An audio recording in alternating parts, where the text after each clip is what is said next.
Hello and welcome to NCERT camp. इस video में हम लोग देखेंगे CBSE class 12 history chapter 2 kings farmers and towns early states and economics की MCQ. ये हमारा पार्ट 3 है। तो चलिए शुरू करते हैं। Question number 61, find correct find करना है हमें।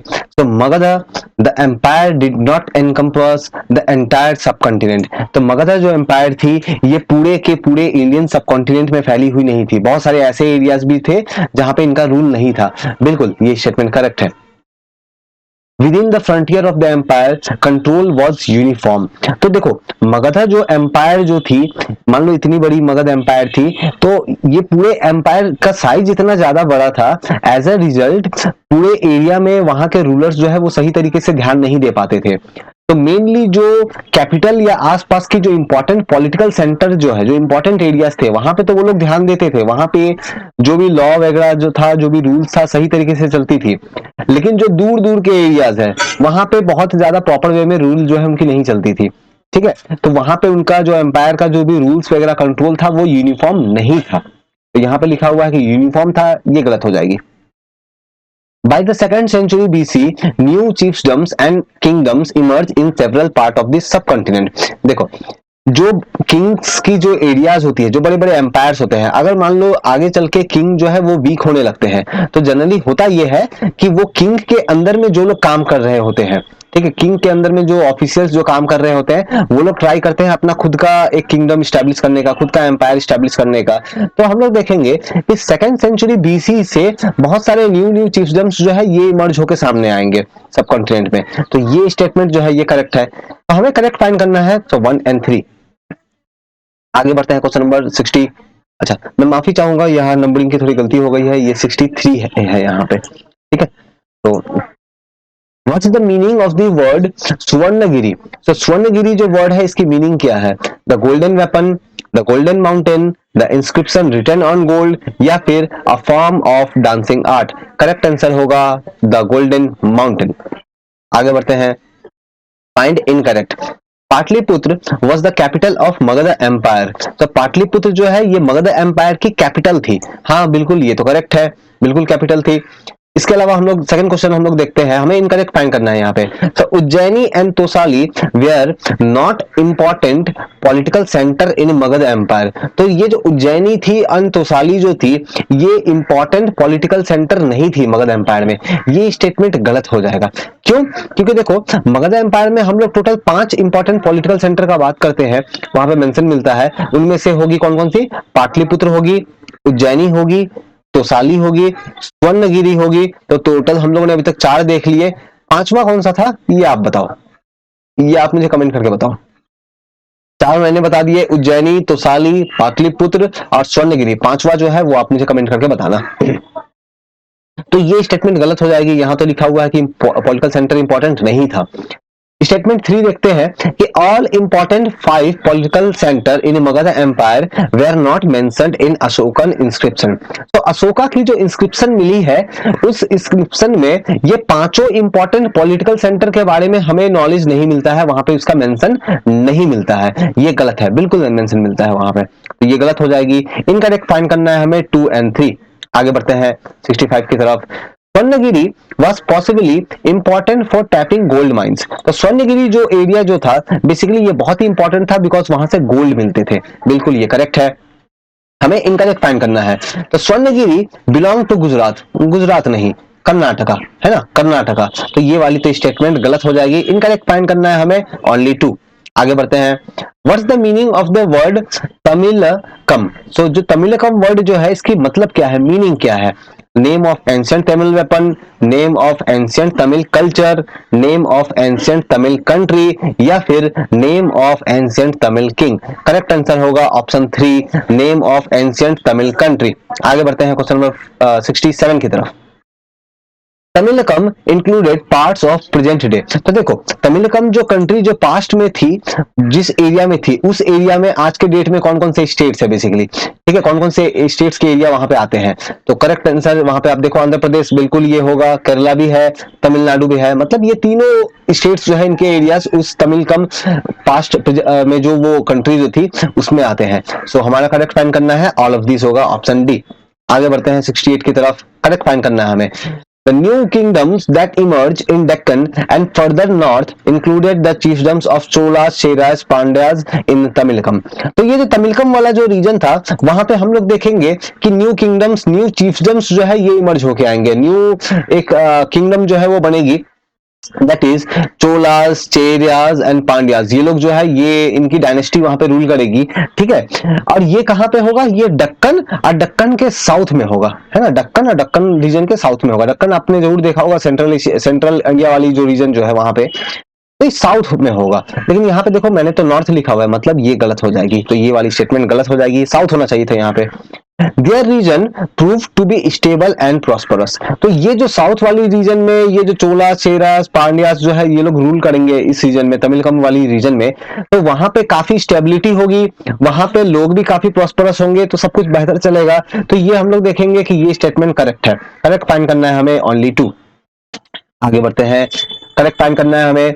A chief is a powerful man whose position was not hereditary. ठीक है, तो देखो हम लोग देखेंगे कि पहले के टाइम में जो बड़े बड़े जो किंग्स होती थी, उनकी बड़ी बड़ी एम्पायर होती थी, तो क्योंकि बहुत दूर दूर के एरिया को वो लोग खुद तो कंट्रोल नहीं कर पाएंगे, तो बहुत सारे छोटे छोटे जो है चीफडम्स वगैरह होते थे, वो लोग बेसिकली वहां पे कंट्रोल करते थे, है ना, वो किंग के नाम पे वो लोग रूल करते थे वहां पे। ठीक है, तो और जब हम लोग देखेंगे किंग जब वीक होने लगेगा, तो इस तरह के चीफडम्स और ज्यादा बढ़ जाएंगे। तो चीफडम जो है ये बेसिकली एक पावरफुल पर्सन था एक छोटे से एरियाज में, ठीक है। और जब उनका डेथ हो जाता था, वो जब हट जाते थे, तो नेक्स्ट कौन बनते थे, नेक्स्ट चिफ्डम कौन बनता था, तो उसके फैमिली में से हो सकते हैं उनके कोई बेटे बने, उसका कोई भाई बने, या फिर हो सकता था कोई और दूसरा भी बने। मतलब जो चीफ जो है ये पावरफुल तो पर्सन था, लेकिन इसकी पोजीशन जो है हेरिडेटरी थी नहीं, ऐसा श्योर नहीं है।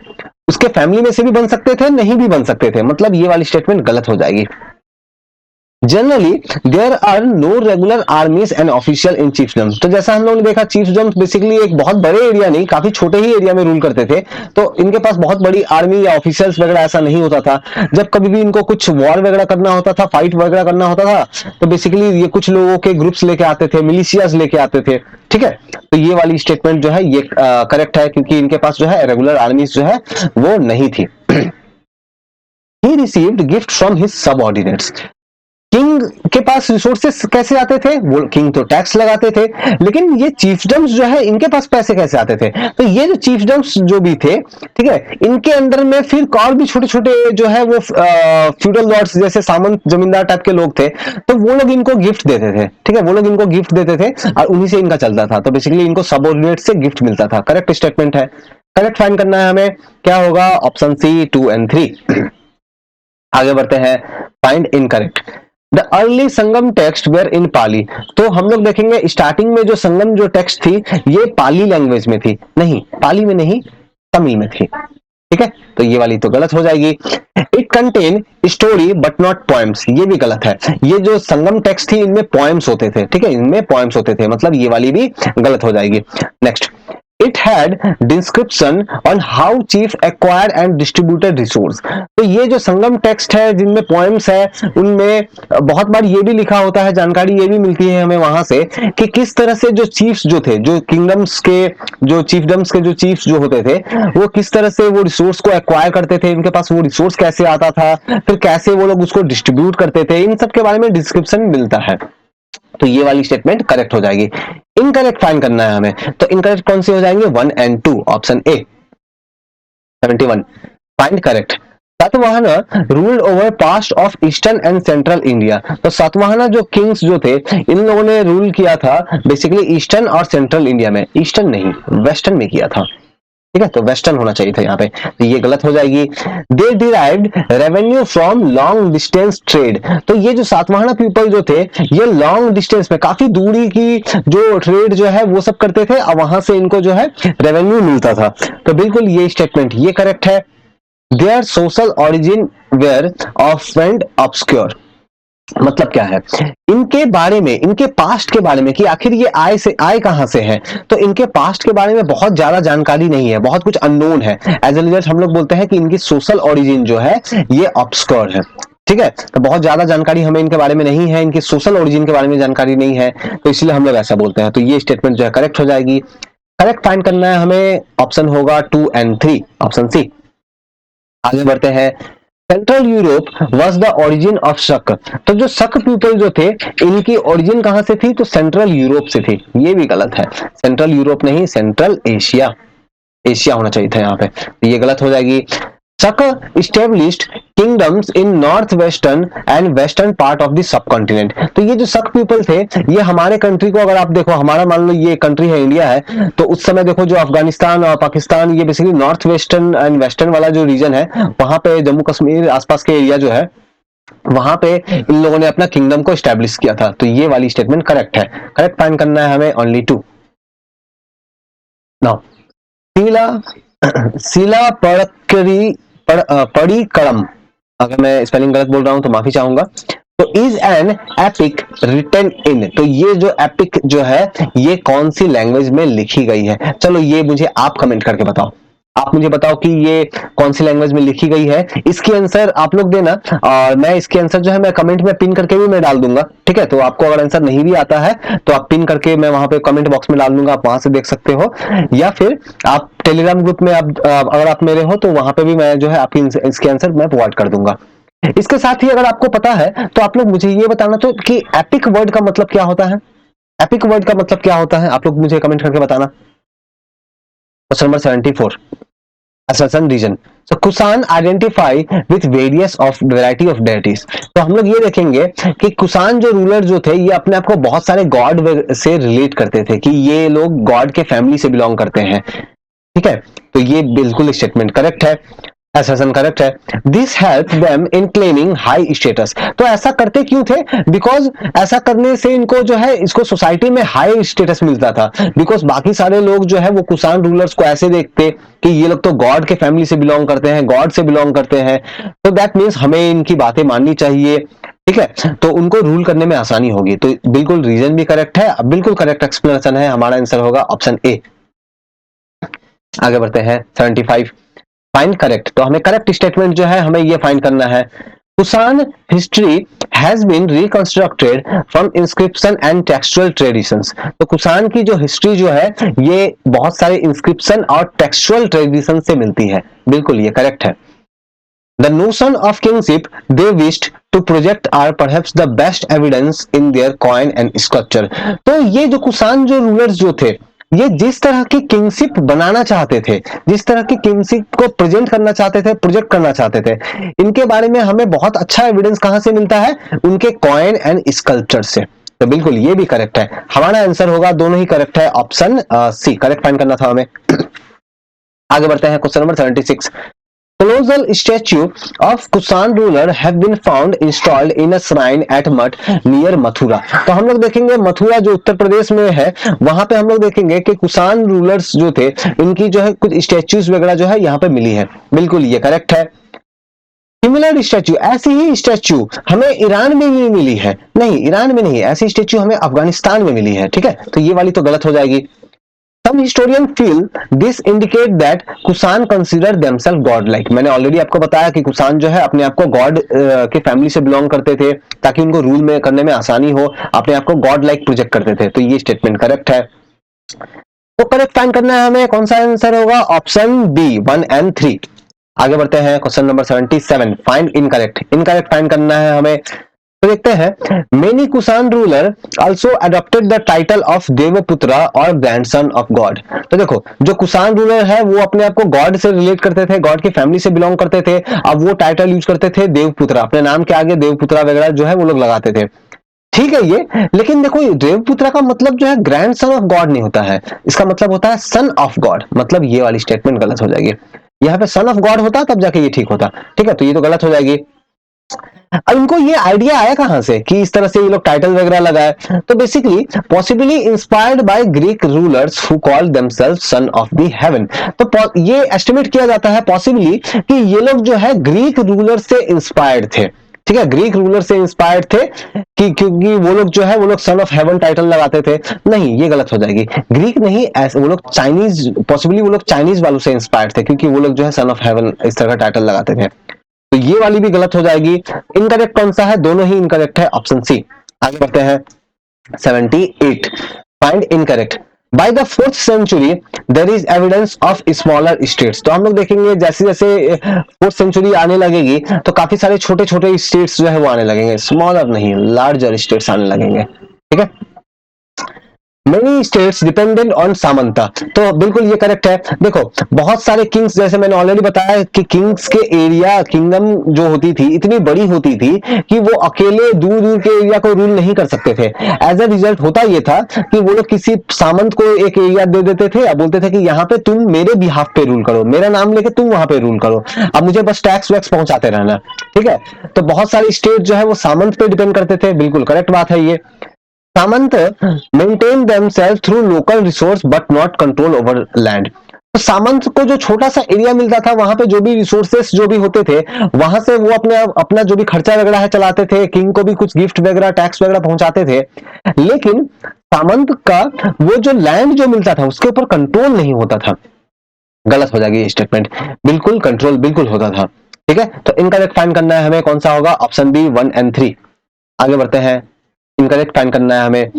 सामंत offered homage but not military support to ruler. तो देखो सामंत को किंग्स जो होते थे उन्होंने सामंत को एक छोटा सा एरिया दे दिया कि मेरे नाम लेकर तुम यहां रूल करो। इसके बदले में सामंत क्या करते थे, सामंत किंग को क्या देते थे, एक तो वो टैक्स वगैरह उठा करके उस रीजन से देते थे, है ना, टैक्स वगैरह उठा के देते थे, किंग को हेल्प करते थे इस एरिया में रूल करने में। मान लो ये किंग का कभी वॉर वगैरह हो गया तो सामंत जो है अपने लोगों को भेजते थे कि जाके किंग का हेल्प करो, मतलब मिलिट्री सपोर्ट भी देते थे। तो यहाँ पे लिखा है नॉट मिलिट्री सपोर्ट, ये तो गलत हो जाएगी, मिलिट्री सपोर्ट भी देते थे।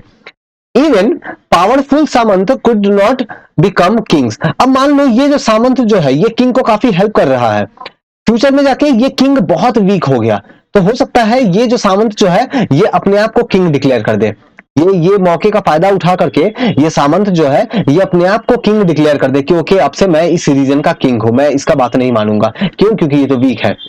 तो जो पावरफुल सामंत होते थे हम लोग देखेंगे कि बहुत बार वो लोग अपने आप को एज अ किंग डिक्लेयर कर देंगे। तो ये स्टेटमेंट यहाँ पे लिखा है कि कुड नॉट बिकम किंग, ये तो गलत हो जाएगी, बिल्कुल बन सकते थे। Weak ruler might find themself being reduced to position of subordination. तो देखो यहाँ पे जो किंग वीक बन गया और यहाँ पे सामंत जो है ये अब ज्यादा पावरफुल बन गया, तो हो सकता है कल के डेट में ये सामंत किंग बन जाए और जो किंग जो था ये इसके अंदर आ जाए, मतलब टोटली सिचुएशन उल्टा हो जाएगा। तो बिल्कुल ऐसा पॉसिबल था, ठीक है। तो जो वीक रूलर जो थे ये हो सकते थे इनका पोजीशन रिड्यूस होकर ये सबऑर्डिनेट पोजीशन पे आ जाए, सबऑर्डिनेशन पोजीशन में आ जाए, बिल्कुल ऐसा हो सकता था। हमें इनकरेक्ट फाइंड करना है, कौन सा इनकरेक्ट है, 1 और 2, ऑप्शन ए। आगे बढ़ते हैं, करेक्ट फाइंड करना है। Histories of Gupta ruler have been reconstructed from literature, coin, inscription, prashasti. तो हम लोग देखेंगे कि जो भी गुप्ता रूलर्स थे उनके बारे में हमें बहुत सारा जानकारी मिलता है लिटरेचर से, कॉइन से, इंस्क्रिप्शन से, प्रशस्ति से, बिल्कुल ये करेक्ट है। प्रशस्ति were composed in praise of the king in particular and the patron in general by poets। तो हम लोग देखेंगे ये प्रशस्ति वगैरह जो है जनरली जो किंग के कोर्ट में कोई पोएट वगैरह बैठते थे बेसिकली वो पोएट वगैरह जो है ये प्रशस्ति को लिखते थे, ठीक है। तो उसमें वो लोग किंग के बारे में अच्छी अच्छी बातें लिखते थे, ठीक है, या फिर जिनके कोर्ट में बैठते थे वहां पे उनके बारे में अच्छी अच्छी बातें लिखते थे। तो बिल्कुल ये करेक्ट है। तो हम लोग देखेंगे कौन सा करेक्ट है, दोनों ही करेक्ट है, ऑप्शन सी। नाउ आगे बढ़ते हैं। Kushan coin always has image of a king on both side of coin. तो हम लोग देखेंगे कुसान की अगर आप कॉइन देखोगे ना तो वो कॉइन में आपको दोनों ही तरफ जो है वो किंग की इमेज दिखाई देगी, ऐसी नहीं थी एक साइड में किंग की होती थी, अब बहुत बार ऐसा होता था कि दूसरे तरफ किसी गॉड की होती थी। क्यों, क्योंकि गॉड की एक तरफ इमेज एक तरफ किंग का इमेज, बेसिकली ये बताना चाह रहे थे कि देखो हम लोग गॉड के बराबर हैं, ठीक है। तो ये वाली तो गलत हो जाएगी। Samudragupta was most powerful of Gupta ruler, हाँ ये करेक्ट है। आपको जरूर पता होगा कि समुद्रगुप्त को हम लोग क्या बोलते हैं, समुद्रगुप्त के एक निकनेम भी है, बेसिकली उनको एक उपाधि देते हैं हम लोग इंडिया का, उनको क्या बोलते हैं, नेपोलियन से नाम से हम लोग बुलाते हैं उन्हें, है ना। तो ये स्टेटमेंट जो है समुद्रगुप्त बहुत ही पावरफुल थे, करेक्ट है ये। पहली वाली स्टेटमेंट इनकरेक्ट हो जाएगी, हमारा आंसर होगा ओनली 1। आगे बढ़ते हैं 82 की तरफ। प्रयाग प्रशस्ति इज ऑल्सो नोन एज, सो जो प्रयागराज प्रशस्ति जो है इसकी दूसरी नाम क्या है, Maski pillar inscription, Pataliputra pillar inscription, या फिर इलाहाबाद पिलर इंस्क्रिप्शन। नहीं, at the end question number option number 4 क्या है, none of these. Correct answer होगा इलाहाबाद पिलर इंस्क्रिप्शन, ऑप्शन 3। आगे बढ़ते हैं इनकरेक्ट फाइंड करना है। तो प्रयागराज प्रशस्ति जो है इसको कंपोज किया गया था संस्कृत में, ठीक है, इसको कंपोज किया गया था संस्कृत में। हम लोग ये देखेंगे कि ये प्रयागराज प्रशस्ति को किसने कंपोज किया था। तो आप लोगों को ये आंसर पता है, प्रयागराज जो प्रशस्ति जो है इसको किसने कंपोज किया था। तो हरिसेन जो है इन्होंने इसको बनाया था, इनको लिखा था बेसिकली। जैसे मैंने बताया कि प्रशस्ति वगैरह में जनरली वो किंग के बारे में गुणगान करते थे, अच्छी अच्छी बातें वगैरह लिखते थे, ठीक है। तो लेकिन हरिसेन ने इस प्रशस्ति में किनके बारे में लिखा है, चंद्रगुप्त के नहीं, चंद्रगुप्त नहीं, समुद्रगुप्त के बारे में लिखा है। मतलब स्टेटमेंट जो 2 जो है ये तो गलत हो जाएगी, ठीक है। तो स्टेटमेंट 2 जो है ये गलत हो जाएगी। हाँ, स्टेटमेंट 1 जो है ये ठीक है कि प्रयागराज प्रशस्ति जो है ये संस्कृत में था, तो ये वाली गलत हो जाएगी। इनकरेक्ट फाइंड करना है हमें, ओनली 2। आगे बढ़ते हैं। So Prayagraj prashasti have mentioned Samudragupta as he is equal to god. तो प्रयागराज प्रशस्ति में हरिसेन हम लोग देखेंगे कि वहां पे उन्होंने समुद्रगुप्त के बारे में समुद्रगुप्त को कंपेयर किया है, किन से, कुबेर से, वरुण से, इंद्र से, यम से।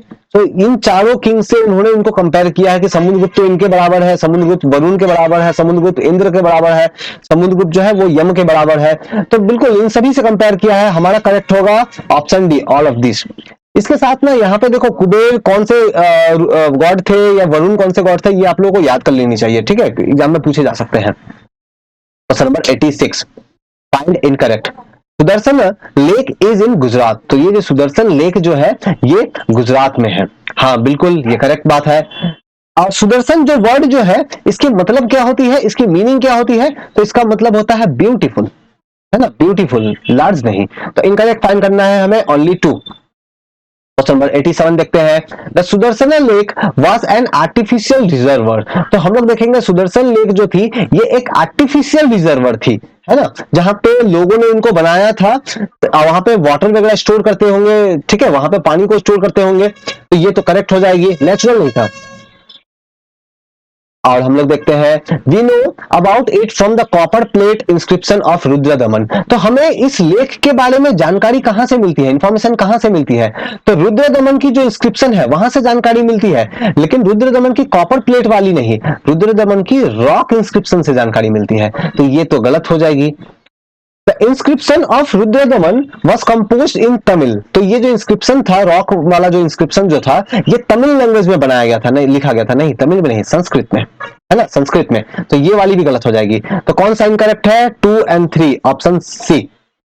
आगे बढ़ते हैं। The ruler Rudradaman was dash ruler. तो बेसिकली ये कौन से रूलर थे, चोलाज, शक, गुप्ता या फिर मौर्य। करेक्ट आंसर है ऑप्शन 2 शक। तो ये जो रूलर रुद्रदमन जो थे ये बेसिकली एक शक रूलर थे। हम लोगों ने थोड़ी देर पहले हम लोगों ने एक क्वेश्चन हम लोगों ने जैसे देखा था कि ये शक जो थे ये बेसिकली सेंट्रल एशिया वगैरह वो सब रीजन से आके जो हमारे कंट्री के वेस्टर्न एंड नॉर्थ वेस्टर्न वाले जो इलाके जो है वहां पे ये लोग जो है रूल करेंगे, ठीक है।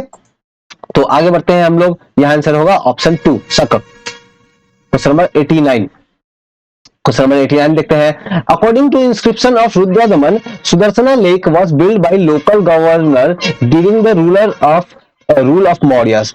तो रुद्रदमन की जो इंस्क्रिप्शन है वहां पे हमको ये जानकारी मिलती है कि सुदर्शन लेक को बनाया गया था किसी लोकल गवर्नर के द्वारा, किसी लोकल गवर्नर ने बनाया था।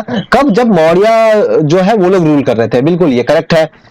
The terrible storm rocked the embankment and water gushed out of the lake। लेकिन एक बहुत ही एक तूफान वगैरह, स्टॉर्म वगैरह आया जिसके कारण लेक को काफी डैमेज पहुंचा और लेक की जो वाटर जो है वो बह के जो है वो चली गई, ठीक है। तो ये स्टेटमेंट भी करेक्ट है। Rudradaman got the lake repaired with imposing tax on his subjects. तो रुद्रदमन ने इस लेक को रिपेयर करवाया, बिल्कुल सही बात है, रुद्रदमन ने इस लेक को रिपेयर करवाया था। लेकिन इसके लिए रुद्रदमन ने अपने कंट्री के लोगों पे, अपने एम्पायर के लोगों पे टैक्स नहीं लगाया था। अपने खुद के पैसे से, खुद के रिसोर्स को यूज करके उन्होंने क्या किया था, इसको रिपेयर किया था। तो ये वाली गलत हो जाएगी। तो करेक्ट कौन सा होगा, 1 और 2, ऑप्शन ए। और हमारा क्वेश्चन नंबर 90, इंस्क्रिप्शन हमें इनकरेक्ट फाइंड करना है। तो inscription do not provide about subject thinking about their rulers. तो देखो जनरली जो इंस्क्रिप्शन जो होते थे ना वो किनके होते थे, जो रिच पर्सन होते थे या फिर जो किंग होते थे या फिर जो बड़े थोड़े चीफ वगैरह होते थे, उनके वो लोग इंस्क्रिप्शन लिखते थे, ठीक है, लिखवाते थे बेसिकली। ठीक है, तो वो लोग लिखवाते थे। जनरली वहां पे उनके बारे में जानकारी मिलता है, ना कि कॉमन पीपल के बारे में, है ना, नॉर्मल पीपल के बारे में जो है अबाउट सब्जेक्ट। सब्जेक्ट्स का मतलब है यहाँ पे जो उस कंट्री में रहने वाले नॉर्मल पीपल जो है, कॉमन सिटीजन्स जो है, तो ये बिल्कुल देखेंगे। Inscription do not provide about subject thinking about the rulers, बिल्कुल करेक्ट है कि उस कंट्री के लोग वहां के किंग के बारे में क्या सोचते थे, इसके बारे में हमें जानकारी नहीं मिलता है इंस्क्रिप्शन से, बिल्कुल करेक्ट है। Ordinary people rarely left account of their thought and experience, तो नॉर्मल पीपल जो है वो लोग किंग के बारे में क्या सोचते थे, वो लोग किंग को कैसे देखते थे, तो इसके बारे में हमें बहुत ज्यादा इंफॉर्मेशन नहीं मिलता है, बहुत ज्यादा जानकारी नहीं मिलता है। ये भी करेक्ट है, ठीक है, ये भी करेक्ट है। तो इनकरेक्ट कौन सा है, कोई भी इनकरेक्ट नहीं है, हमारा आंसर होगा ऑप्शन डी। तो ये हमारा पार्ट 3 था। मैं और बहुत जल्दी ही पार्ट 4 लेके आऊंगा। और वीडियो एंड करने से पहले मैं आपसे रिक्वेस्ट करूंगा, अगर आपने अभी तक चैनल सब्सक्राइब नहीं किया है तो बिल्कुल चैनल को सब्सक्राइब करें। इसके अलावा अगर आपकी कोई भी डाउट इंक्वायरी होती है तो आप मेरे टेलीग्राम ग्रुप में जुड़ के वहां पे क्वेश्चन पूछ सकते हैं। इसकी जो लिंक है वो मेरी डिस्क्रिप्शन में दी गई है। Thank you.